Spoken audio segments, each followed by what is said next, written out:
So what is UW Medicine?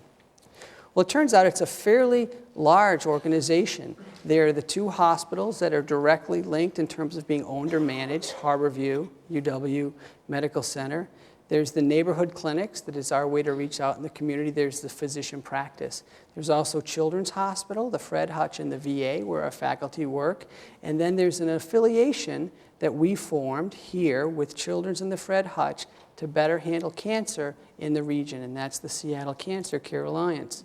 Now, this is where you're sitting looked like in 1939. There was a lovely golf course, and you would be somewhere here in this fairway as you sit. And what someone decided to do was replace that with a major medical center, and that's here now. And this happened over time. In 1946, we had the building of the Medical School for Education. In 1959, University of Washington Medical Center Hospital was constructed. In 1992, we substantially increased our ability to do research. In 1998, we added 2 floors dedicated to the treatment of cancer. And then most recently, in 2003, we put up a surgery pavilion. Now, where I went to medical school, there were 4 medical schools in this state. It was in Michigan. Where I did my residency, there were 2 medical schools in this state in Maryland. University of Washington is somewhat unique. It's the only medical school for 5 states. So the region that we have to take care of and help meet the mission is substantial. It actually makes up 27% of the land mass. We moved Alaska down here next to Michigan, but in some, it's 27%.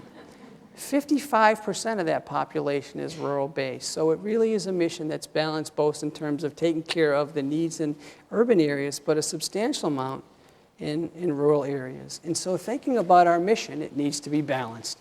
And here really is our mission: to improve the health of the public by advancing medical knowledge, providing outstanding primary and specialty medical care to the citizens of the region, that's the 5-state region, and preparing tomorrow's physicians, scientists, and other health professionals. There's some measures of success that I think are worthy of emphasis. Ranked number 1 in primary care for 11 years in a row, number 1 in family medicine teaching, and number 1 in rural health teaching. Very important that we actually think about the patients first. And 250 of UW faculty physicians are listed in Best Doctors in America. And the medical center is ranked 9th in the United States. All of these areas of subspecialty practice, again, ranked in the top 20. Now, one of the things that I found, I moved to the community. I was at Hopkins for 12 years. I came here in 2003. And one of the things I saw there, and one of the things that I think people sometimes wonder about, is with an academic medical center, does the research get in the way of the clinical care? And I think that that's a reasonable question to ask. But in fact, the opposite is quite true. It really is an innovation cycle where what we focus on first is really outstanding clinical care. And we use that effort to learn about how to teach the practitioners of today and the practitioners of tomorrow, so it feeds back up. And then we look at what we're able to do and what we still need to do better. And by focusing on what we need to do better, that helps us delineate really our efforts in discovery. And then that cycles back through. So when I think about the University of Washington, why I came here, it's really to develop the best in treatment and translate it to immediate available care to the people that we serve. The faculty that we have in terms of the science, pretty impressive. 5 Nobel laureates, 26 members in 2 of the leading societies. And probably very significant to stress is that we're ranked number 2 for research. Now, what does that mean? Well, what that means is the way you get funds to do your research is you have to put proposals into the National Institute of Health. They evaluate the proposals based on relevance and potential impact to the health of patients. And so we're ranked 2nd only to Harvard. And if you look at the trending over time, what you'll see since 1995 is we've actually gone from about 200 million to 500 million, $500 million in funding that comes to really help us in advancing how we take care of our patients. Here's an example of that innovation cycle, kind of flipped on its side. We really do focus first on taking care of our patients, and we're set up to be the regional safety net, providing care through the Medic One program, the Regional Burn and Trauma Center, end-stage heart disease, care for Medicaid and uninsured populations, as well as providing more than $28 million in charity care. We've developed some of the things that have transformed medicine across the country: renal dialysis, bone marrow transplants, ultrasound, Hep B vaccines, and computational biology. But then getting back to what about the problems of tomorrow? How are we going to solve those? Well, that's really the basic science advances. What's occurred in medicine is we've recognized that if we're going to detect disease really early, we got to go to the molecular level, to the genetic level. And that's really where we're focusing. And these are some of the areas that we've differentiated ourselves. So with that, I'm going to end with my favorite Terry Mengert quote, which is, it's a two-way street. The patients teach the students, the patients teach me. I teach the students teach me. Heck, we're all teaching one another. It's cool. So with that, thank you for your attention. Thank you.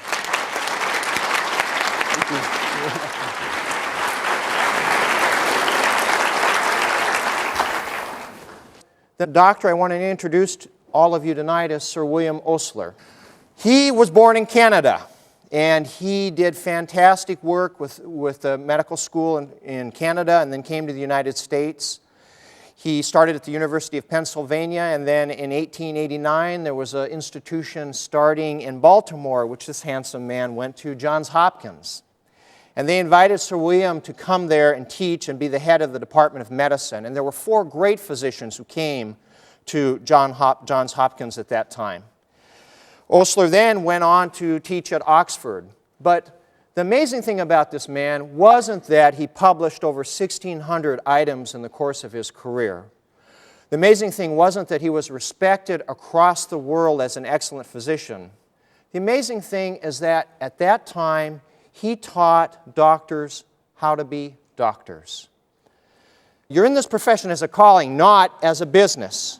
As a calling which exacts from you at every turn self-sacrifice, devotion, love, and tenderness to your fellow men. Distinctions of race, of nationality, of color, and creed are unknown within the portals of the temple of Asclepius. And Asclepius was the Greek god of medicine. To prevent disease, to relieve suffering, and to heal the sick, this is our work. Sometimes at night I can't sleep, like many of you probably, like many of my colleagues, and I struggle with the struggles of our profession. And I pull out Osler, and I read his words, and his words were every bit as alive now as they were at the turn of the century, even though he died in 1919. So if you're feeling down at all about healthcare or medicine or what it means to be a doctor, get yourself a copy of some of Osler's sayings. I want to outline the healthcare challenges that are facing Americans, to present some definitions that I think you'll find interesting, to outline a job description. What does it mean to be a doctor? And then get into the heart of the matter. What does it mean to be a medical student? And then share some personal reflections with you. What are the leading causes of death in America? Why do Americans die? Come on, I want 1, 2, just yell it out. Lack of life. Okay, lack of life. It's brilliant, brilliant. Can't argue with that one. Beautiful. No health insurance. Okay, no health insurance. Lifestyle. Cancer. Heart disease. Heart disease is number 1 in most developed nations, including our own. And the number is 710. The K is 1,000. So 710,000 Americans every year die of heart disease. Then malignancy, then stroke, chronic lung disease. You just saw Johnny Carson recently died of his chronic lung disease. That's the 4th leading cause of death in our country. Injuries, diabetes, influenza, pneumonia. But let's take it a step back. Why do people get these diseases? Genetics? All right, good. You guys are thinking. Very good. Behavior is a huge problem for Americans. We're free people. We have the right to decide what we're going to do, and like free people, we don't always choose wisely. Cigarettes kill over 400,000 Americans a year. Not Osama bin Laden, Although certainly if he had access to weapons of mass destruction, he certainly could exceed these numbers. But the point is, Americans, through their activities, are what kill Americans. So when you hear scare tactics or anything on the television that gets you terribly disturbed, remember, our health, for the most part, is and has always been in our own hands. What strikes me as alarming is, for example, firearms every year kill 29,000 Americans. In 16 years in Vietnam, 58,000 Americans died. And there's this beautiful wall at Washington, D.C., a tribute to those Americans who died in the service over 16 years. Every year and a half in America, that many Americans kill themselves or their family members or one another with firearms. So as an educated public, we've got to be aware of this. As doctors in training, we need to be aware of what takes people's lives. So what influences health? And you guys have answered that already. Genetics, lack of health care, lack of the money necessary to pay for health care, bad behaviors, bad city environments, behavior, genetics, social economic issues, the environment, healthcare, they all kind of funnel in to what influences the health of a society. The most important thing isn't, in fact, major medical institutions and the incredible research that we do and the health care that physicians give people. The most important thing is how we vote, how we care for one another, the decisions that we make day in and day out.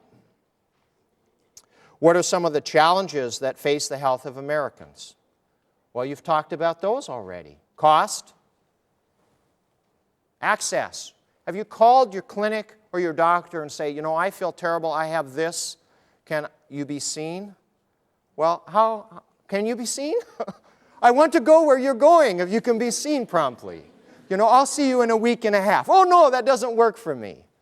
So the emergency departments pick up the slack for people who decided that they can't schedule their diseases and they need to be seen now and they have a problem now. There are a lot of problems facing American healthcare. We are the most expensive nation in the world in terms of what it costs to get healthcare in America. Germany, Switzerland are close seconds, but we're the most expensive.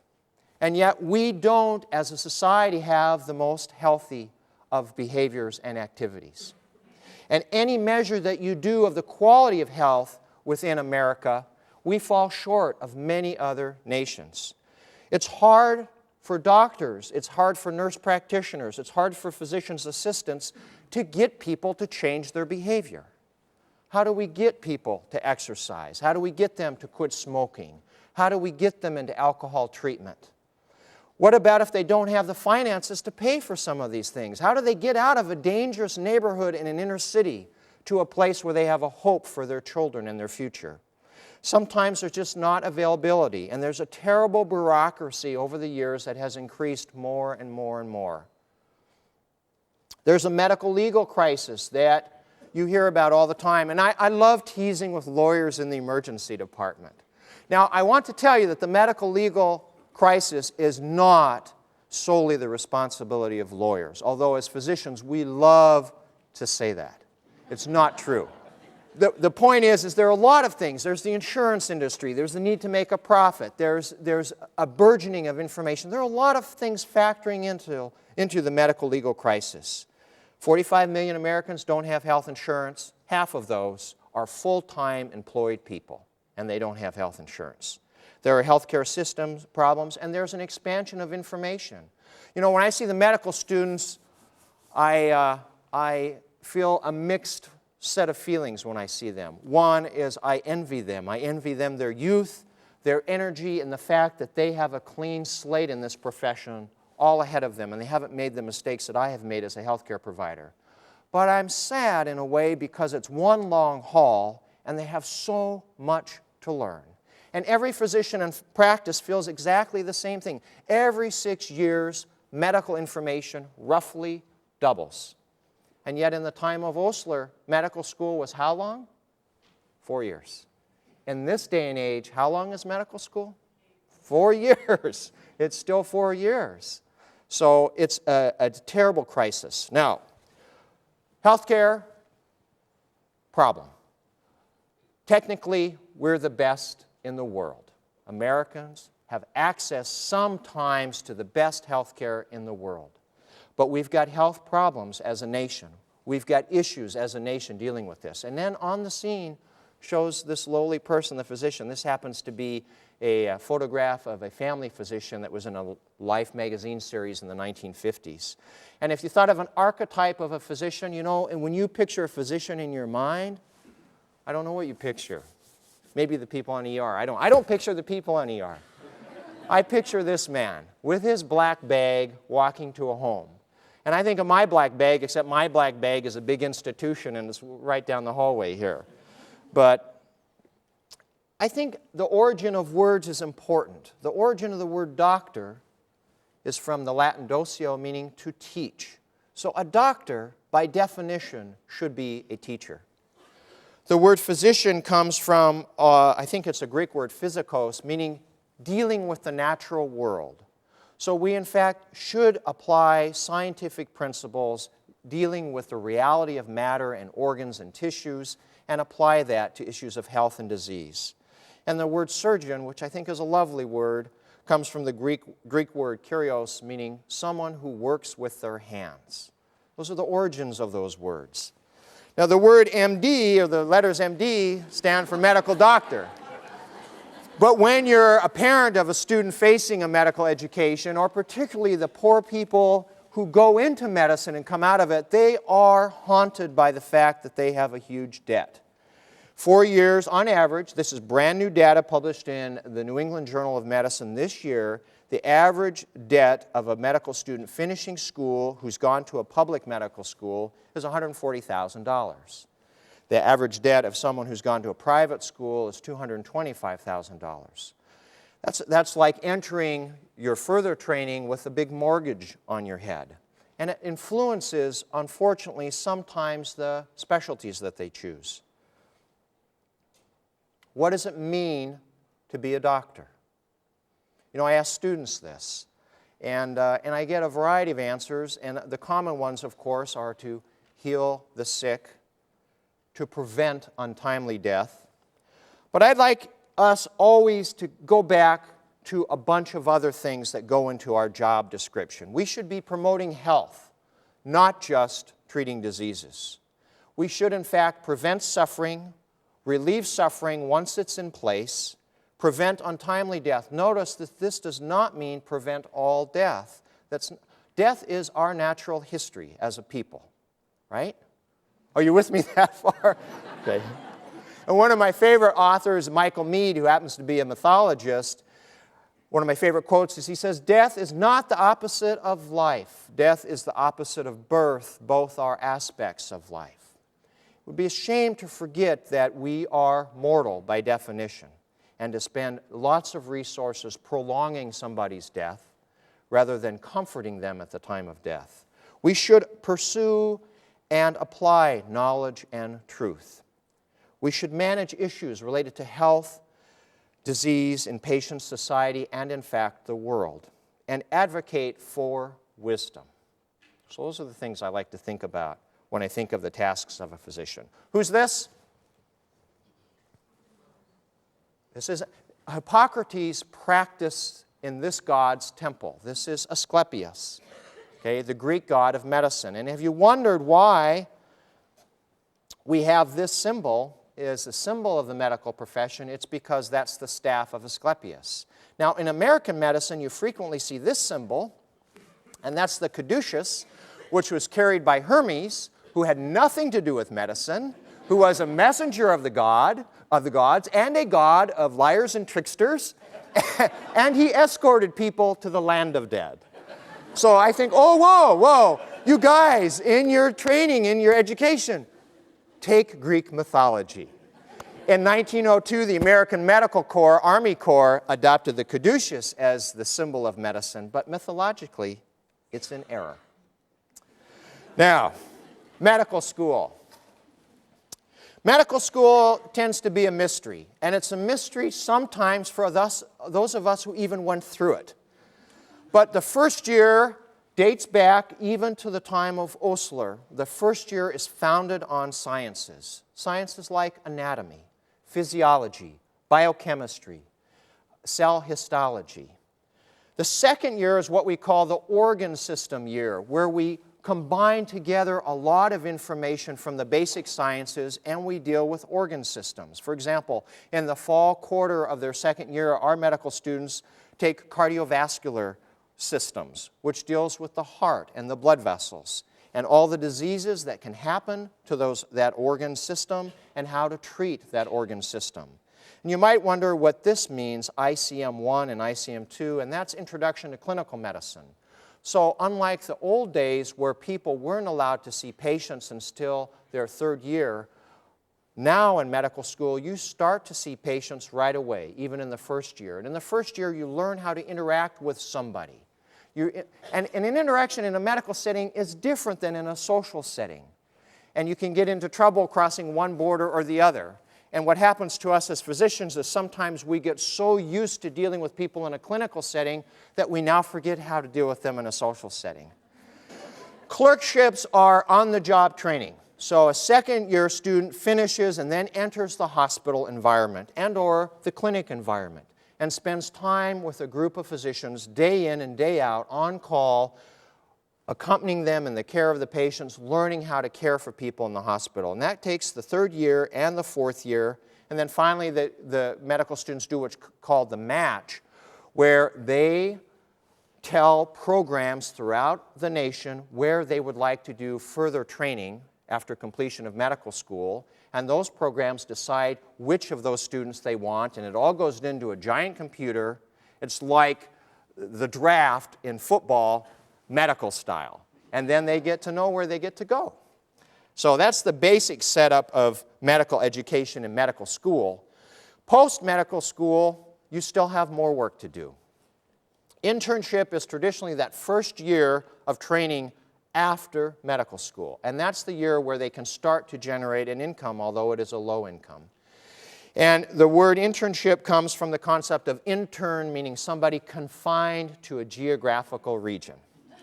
And that's it. They don't get to go to many places.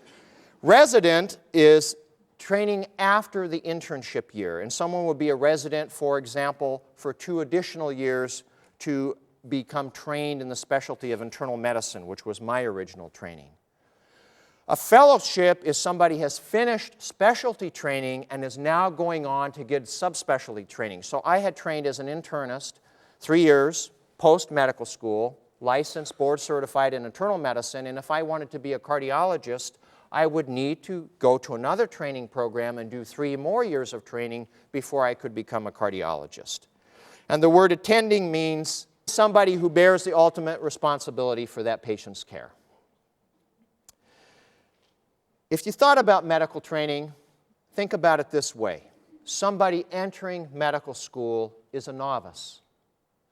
Somebody completing 4 years of medical school, and Aaron and Erica, this lighten your load a little bit. They are an advanced beginner. Medical school, finished. They're an advanced beginner.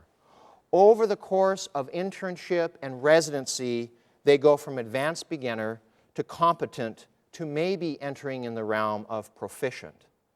After completing all of our training, we're continuing to work on proficiency and becoming experts, and maybe by the time our lives are nearing their professional end, we have mastered. And it's not an accident that people call it the practice of medicine.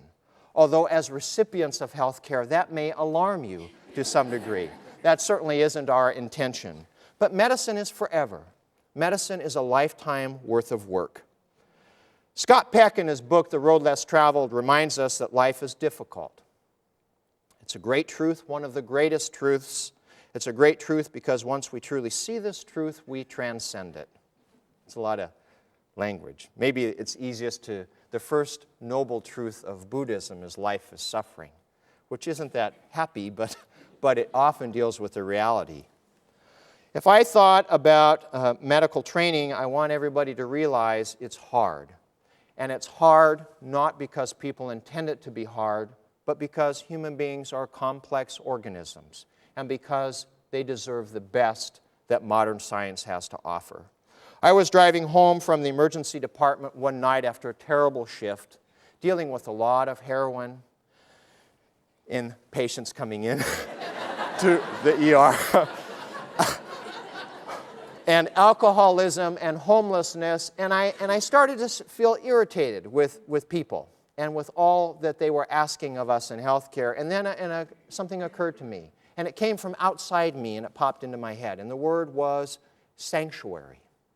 That wouldn't it be nice if places of healing, regardless of the city, regardless of how fancy it is, regardless of its technology, were sanctuaries for people to go to who needed help.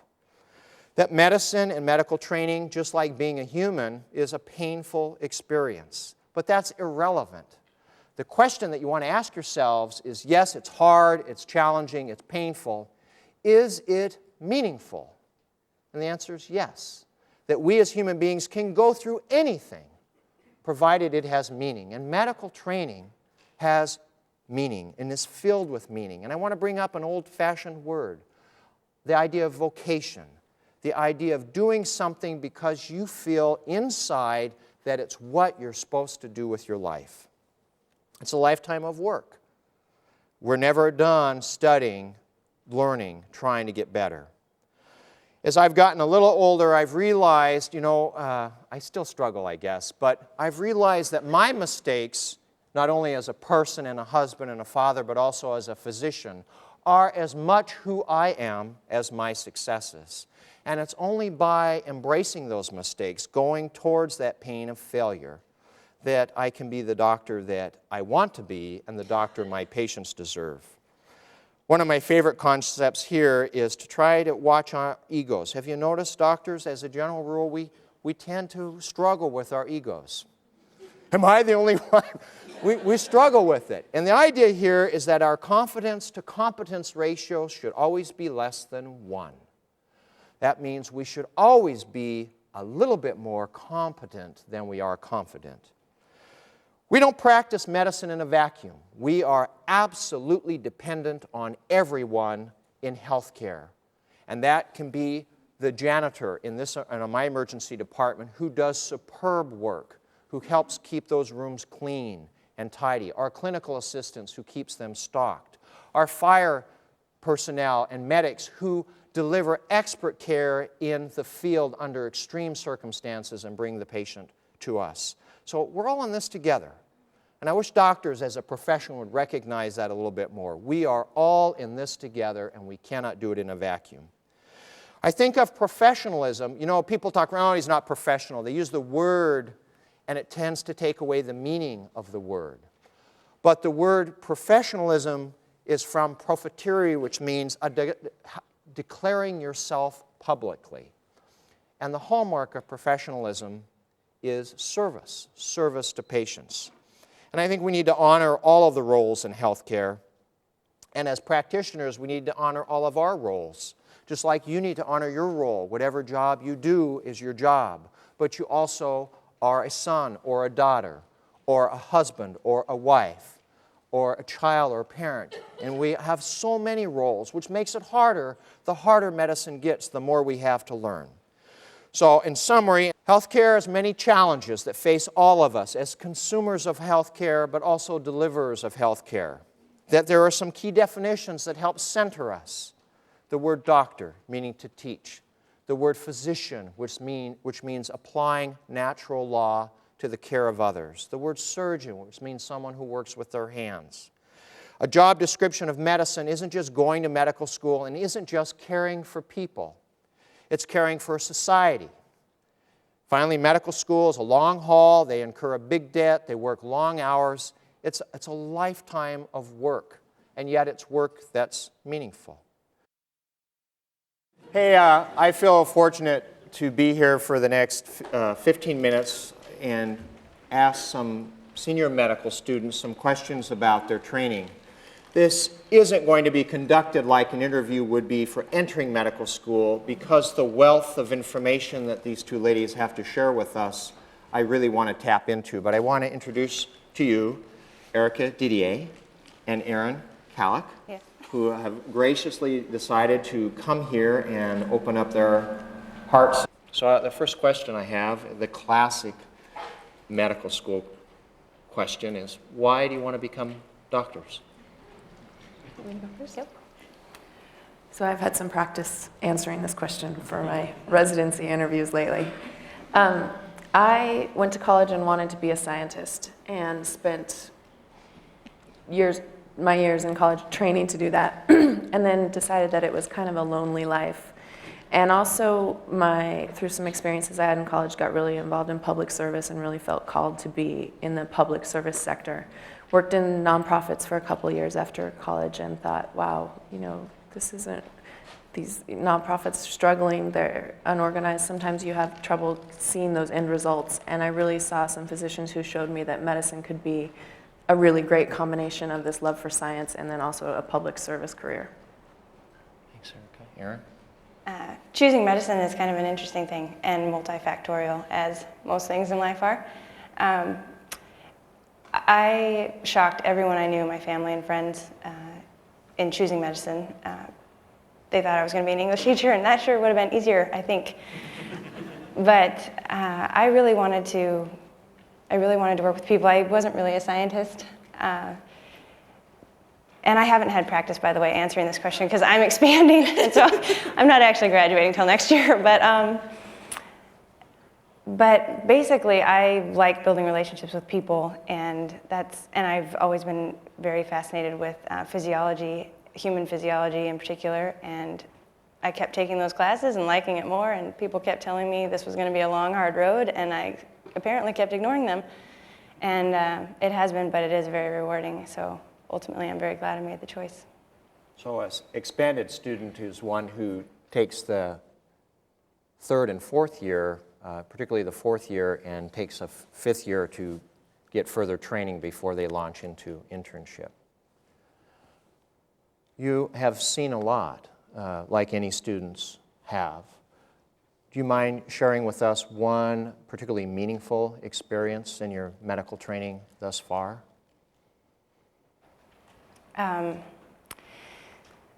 There have been many. One of the most, I don't know, it's definitely one of the most memorable, but it's also one of my saddest so far. And that was, as the Introduction to Clinical Medicine course that Dr. Mengert was talking about, as a first and second year student, you go out and interview patients that have agreed to be interviewed by someone who doesn't know what they're doing. They have to sign a consent, actually. And we have to walk in and say, hello, I'm a first-year medical student, and nothing that I do will be a part of your medical care. But just to sort of learn how to stop socially interacting, which I've had a hard time with, and start medically interacting with people. And one lady that I interviewed had the rather sudden onset of shortness of breath. Over the course of about a month, she'd become totally disabled and unable to walk from her car to her place of work, which was, 20 yards or something. And she was in the hospital with oxygen and young. She was 2 years younger than I was. And she just thought she was going to get better. And I talked to her, not having a clue what was wrong with her, but then looking it up later. And I was at home studying, reading about this disease that I then knew was going to kill her within a year. And I remembered seeing her mom at the end of the interview, talking to her, and I knew she had no clue. And I thought, wow, how powerful is knowledge? And that's something that's definitely stuck with me. Yeah. Thanks, Aaron. One of my most meaningful experiences was really early in the third year, and after the first 2 years in the classroom, you're just both terrified to get into the hospital and the clinic and then just raring to go. And so I think I was just very nervous and at the same time remembering, oh yeah, this is why I did this, not these 2 years in the classroom. And I had a very sweet patient, an 88-year-old man who was retired and writing a book on hockey, and just this amazing man who kept trying to die. And by trying to die, he just kept getting sicker and sicker in this hospital stay. And we got a call that his niece was coming in, head of trauma nursing, and she was mad.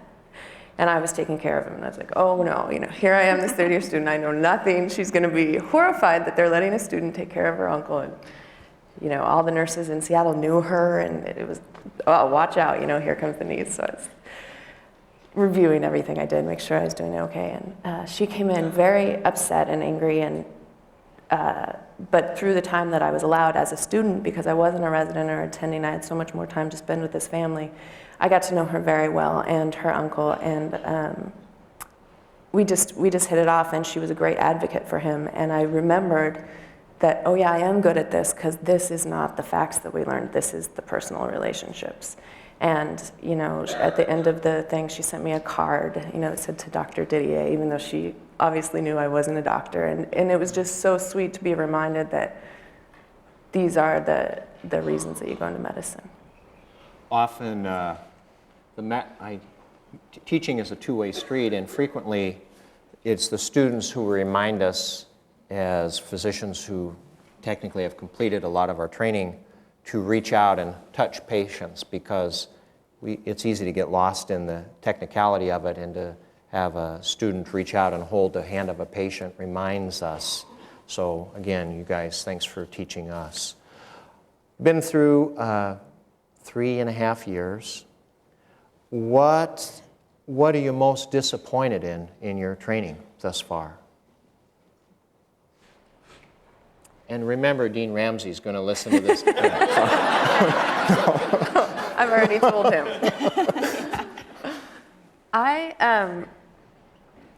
I came in knowing that I wanted to be a family doctor and knowing that I wanted to do primary care. And I think the thing that I was most disappointed in was the lack of the big picture, the ability that you have at this big academic center to get bogged down in the minute details of the research that's going on, and really not spending enough time on all the things that you were talking about in your introduction about leading causes of death and how to change behavior and all this stuff that I knew was going to be important to me in practice, and feeling like the emphasis wasn't on that, and there was so much to learn that you couldn't keep that focus. You couldn't remember why you were there while you were bogged down in the details. Thanks, Erica. I'm sorry, again? What are you most disappointed in your training? Well, I alternate between being most disappointed in myself. No, I stay there a lot, actually. Most disappointed. I think I think it's hard to be a third-year student in particular. You are raring to go. You don't know nothing. You don't know nothing. Sorry, you don't know anything. Now we know why you didn't want to be an English teacher. Oh, yeah. Anyway, but you're trying so hard, but you're under the microscope for basically your entire third year. I mean, you feel stress in your first 2 years because you're putting that on yourself. And try as we might to be a non-competitive school, we are competitive people, and so you feed off of each other's stress. And there are times when the energy in medical school is fairly negative. But third year is an entirely different thing. Because we have this book for our surgical clerkship, Surgical Recall, and in the beginning, it says the third-year student needs to be the happiest, the one that's never hungry, never has to go to the bathroom, knows everything about the patient, is always early, buys the resident food. I mean, and actually, we laugh, and it gets addressed at the beginning, and they say it's not really like that, but it is. I mean, you really have to just be sort of superhuman, it feels like sometimes. And sometimes you want to be, and you have all the energy in the world to do that, and sometimes you just think, it's not fair. You're human, you get to express it, I should be able to too. And so this kind of just being under the microscope was kind of disappointing. Thanks, you guys. Thank you.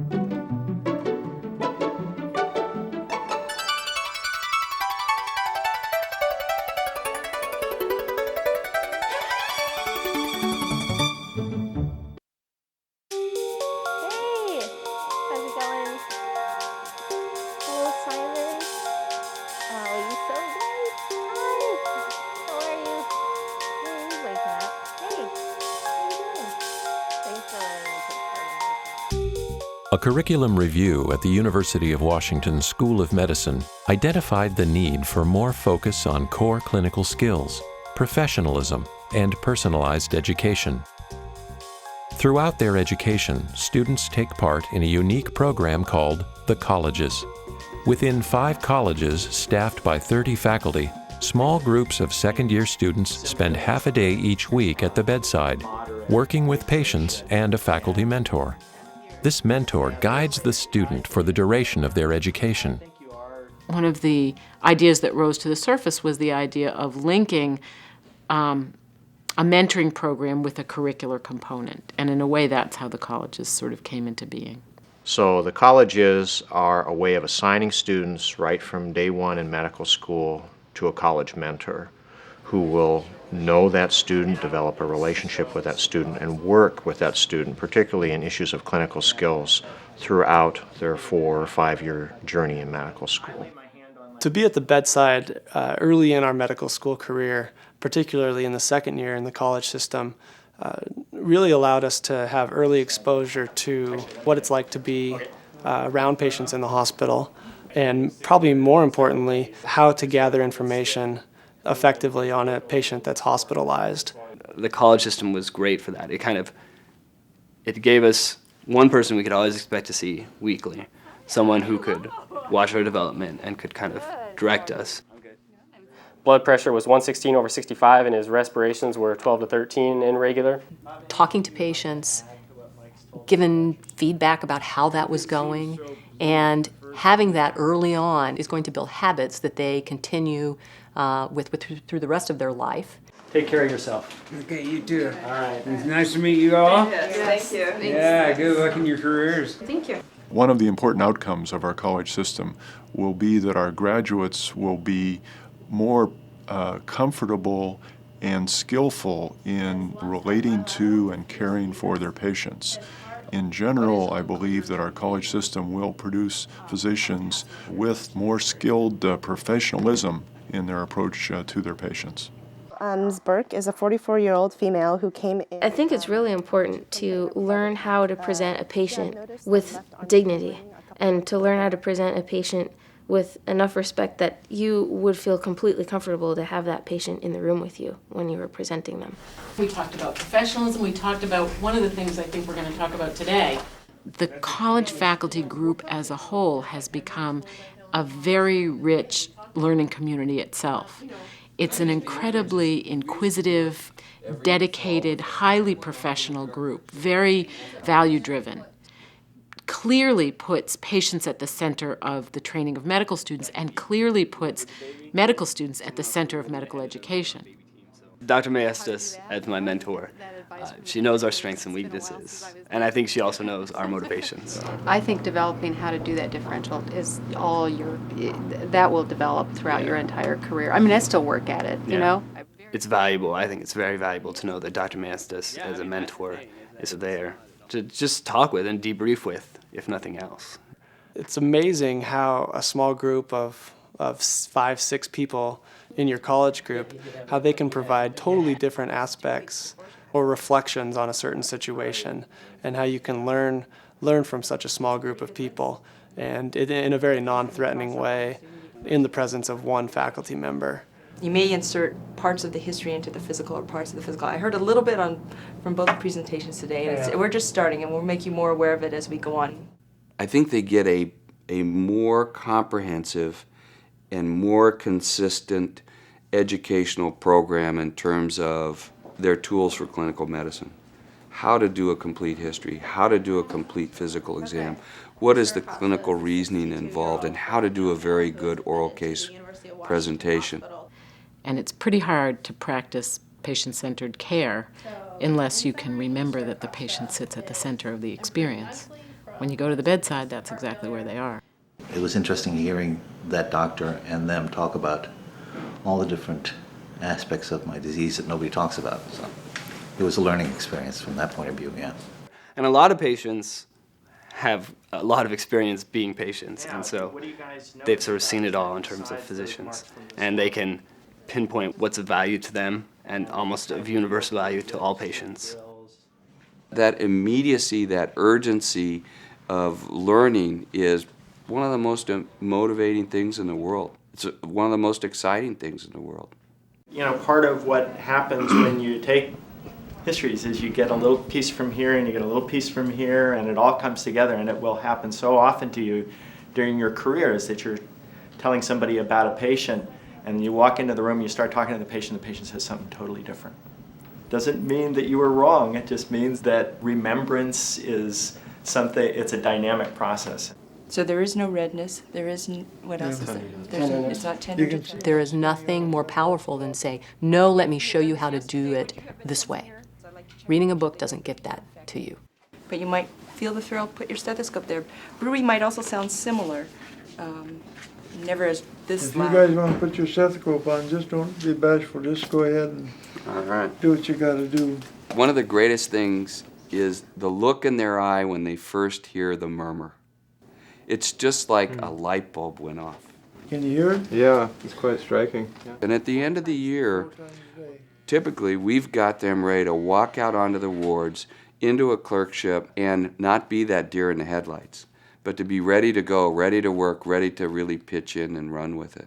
To make the kind of commitment that the dean made to fund 30 core faculty to spend as much time and energy and effort revising a curriculum and trying to teach it at the bedside is certainly unique to this institution to the degree that we're trying to do it. It's been rejuvenating for the faculty. It's rejuvenating for me as dean to see the faculty so engaged in teaching what is basic to medicine. I think that's great. I will always remember the skills that they helped me to develop and the role they played in my schooling.